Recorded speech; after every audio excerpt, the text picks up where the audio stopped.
Das hier ist die Logi MX Keys Mini und ich werde mich heute wahrscheinlich auf ein sehr dünnes Eis begeben, denn ich habe zu dieser Tastatur leider nichts Positives zu sagen und ich kann wirklich nicht verstehen, warum diese Tastatur bei den Usern oder in der Masse so beliebt ist. Und ich zeige dir in diesem Video, was ich an der Tastatur nicht gut finde, so dass du dann genau weißt, ob die Tastatur etwas für dich ist und ob meine negativen Aspekte für dich überhaupt relevant sind.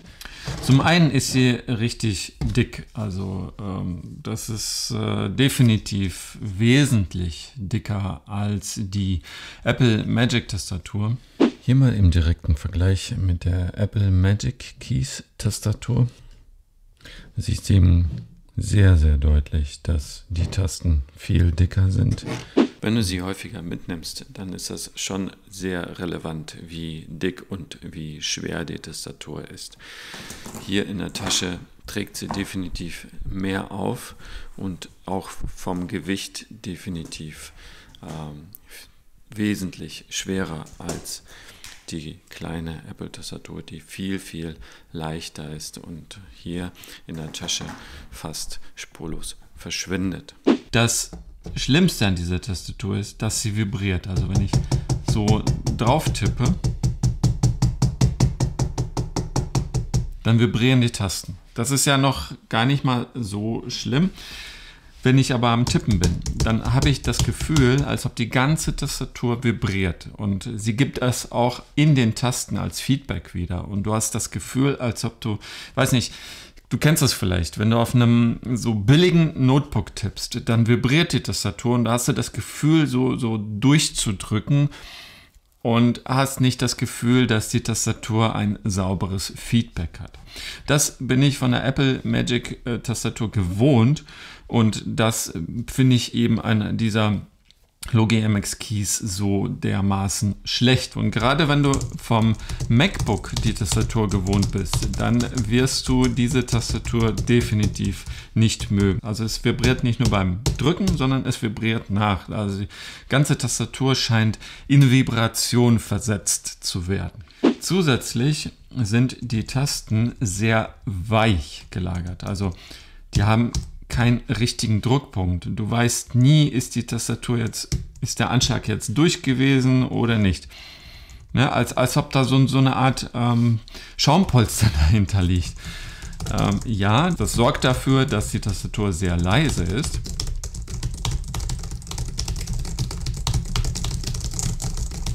Aber vom Druckgefühl ist es ein ganz, ganz schreckliches Gefühl. Selbst die Taste also scheint irgendwie so, ja, wenn du drückst, dann hast du schon beim Drücken das Gefühl, dass es mehrere Vibrationen gibt, je nachdem, wie tief ich es drücke.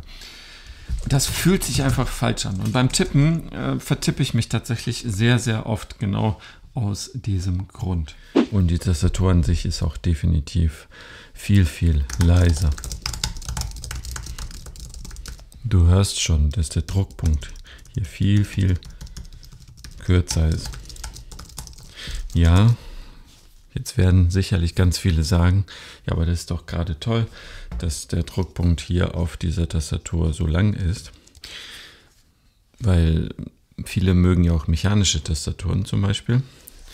Würde ich dem zustimmen, wenn der einfach nur lang wäre, aber wie gesagt, ich habe hier das Gefühl, als ob diese Taste so rumeiert, ne? Also das siehst du jetzt auch, wenn ich jetzt so drauf drücke und die Taste bewege, dann bewegt sie sich noch.